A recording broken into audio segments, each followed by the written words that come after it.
యూపీఎస్సీలో బయటపడుతున్న బండారాలు సాటి నిరుద్యోగుల గుండెలు పగిలిపోయేంతటి పనిచేస్తున్నాయి.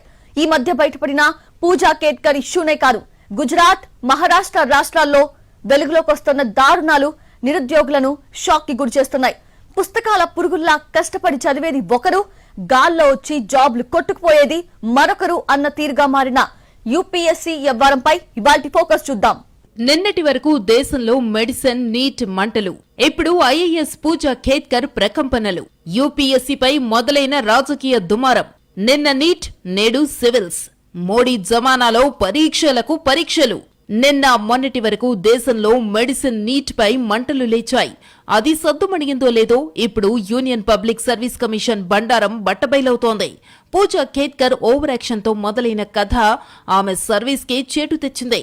కథ అంతటితో ఆగలేదు సరికదా, యూపీఎస్సీ చైర్మన్ రాజీనామా వరకు వెళ్లింది. ఇప్పుడు Union Public Service Commission chairman Manoj Soni రాజీనామా మరింత కాకరేపుతోంది. చైర్మన్ రాజీనామా ఇప్పుడు తీవ్ర విమర్శలకు దారితీస్తోంది. 2017లో యూపీఎస్సీ సభ్యుడిగా చేరిన సోనీ 2022 ఏప్రిల్ 5 నుంచి చైర్మన్ గా బాధ్యతలు చేపట్టారు. ప్రధానమంత్రి నరేంద్ర మోదీకి సన్నిహిత వ్యక్తిగా మనోజ్ సోనీకి పేరుంది. గతంలో ఆయన వీసీగానూ పనిచేశారు. గుజరాత్ లో 40 ఏళ్ల పిన్న వయసులో ఉప కులపతిగా పనిచేసిన తొలి వ్యక్తిగా రికార్డు సృష్టించారు.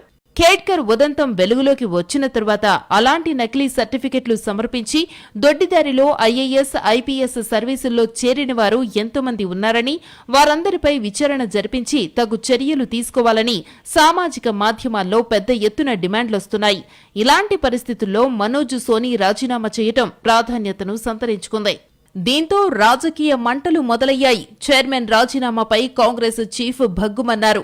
యూపీఎస్సీ చైర్మన్ రాజీనామాను నెల రోజులుగా ఎందుకు దాచిపెట్టారని కేంద్ర ప్రభుత్వాన్ని ఏఐసీసీ అధ్యక్షుడు మల్లికార్జున ఖర్గే ప్రశ్నించారు. పుట్టగొడుగుల్లా వెలుగులోకి వస్తున్న కుంభకోణాలకు ఈ రాజీనామాకు ఏమైనా సంబంధముందా అని ప్రశ్నించారు. ఈ ఆణిముత్యాన్ని మోదీ గుజరాత్ నుంచి తీసుకొచ్చి యూపీఎస్సీ చైర్మన్ గా ప్రమోషన్ ఇచ్చారని ఎద్దేవా చేశారు. అటు బీజేపీ, ఆర్ఎస్ఎస్ లు రాజ్యాంగ సంస్థల్ని సంస్థాగతంగా క్రమ పద్ధతిలో స్వాధీనం చేసుకునేందుకు పాలు పంచుకుంటున్నాయన్న విమర్శలు కూడా గుప్పుమంటున్నాయి. తీగలాగితే డొంక కదిలినట్టు ముందుగానే కమిషన్ చైర్మన్ సైతం రిజైన్ చేయడం ఈ ఆరోపణలకి మరింత బలం చేకూర్చింది. పూజా కేట్కర్ అనే అభ్యర్థురాలు సివిల్స్ లో 16 సార్లు ప్రిలిమ్స్ రాసిందంటేనే యూపీఎస్సీ అధికారుల నిర్లక్ష్యం బట్టబయలవుతోంది. ఇంకా చెప్పాలంటే ఇంత టెక్నాలజీ, అంత టెక్నాలజీ వాడుతున్నామంటూ ఓదరగొట్టుకునే కమిషన్ ఓ దొంగ సర్టిఫికెట్ పట్టుకుని ఇంటర్వ్యూకు హాజరైనా దొరకబట్టుకోలేకపోయారంటే కమిషన్ దౌర్భాగ్యం ఎంతలా ఉందనేది అర్థం చేసుకోవచ్చు. పూజా యూపీఎస్సీ రూల్స్ ప్రకారం ఓసీ, ఓబీసీ, ఈడబ్ల్యూఎస్ లకు 5 సార్లు, ఎస్సీ, ఎస్టీలు 7 సార్లు ప్రిలిమ్స్ రాసేందుకు అనుమతి ఉంటుంది. అయితే ఇక్కడ మాత్రం పూజ ఏకంగా 16 సార్లు ప్రిలిమ్స్ రాసింది. అంటే కమిషన్ సభ్యులు, అధికారులు నిద్రపోతున్నారా, లేక చూసి చూడనట్టు వదిలేశారా అన్న ప్రశ్న కూడా ఉంది. విద్యార్థుల సహనాన్ని పరీక్షించడమే పరీక్షలుగా నేడు పరిస్థితి కళ్లకడుతోంది. కశ్మీర్ నుంచి కన్యాకుమారి వరకు ఈ పరీక్షల స్కామ్లు కన్నీళ్లు పెట్టిస్తున్నాయి. అంతటి కీలకమైన కమిషన్ కు ఏమైంది? ఎవరు ప్రభావితం చేస్తున్నారు? ఎవరి చేతిలో కీలు బొమ్మగా మారింది? ఎవరు పర్యవేక్షిస్తున్నారు అన్న అనుమానాలు ఇటీవల జరుగుతున్న పరిణామాలతో ప్రతి ఒక్కరి మదిలో కలుగుతున్నాయి. రాష్ట్రాలు సరే, కేంద్రానికి ఏమైంది అనే ప్రశ్న ఇప్పుడు తెరమీదకొచ్చింది.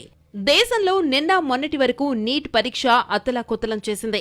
ఏకంగా పార్లమెంటులో రాష్ట్రపతి ప్రసంగంలో ఈ విషయాన్ని చేర్చే పరిస్థితొచ్చింది. ఒక అవినీతి, అక్రమం గురించి విచారణ చేస్తున్నామని రాష్ట్రపతి చెప్పడం, అది కూడా బలమైన వైద్య విద్య వంటి అంశంపై ప్రస్తావించడం 75 ఏళ్ల స్వతంత్ర చరిత్రలో తొలిసారి అంటున్నారు పలువురు మేధావులు. ఈ నెల 22న కాంగ్రెస్ పార్టీ ఢిల్లీలోని యూపీఎస్సీ ప్రధాన కార్యాలయం దగ్గర ధర్నాకు పిలుపునిచ్చింది. ఇది కూడా దేశ చరిత్రలో తొలిసారి.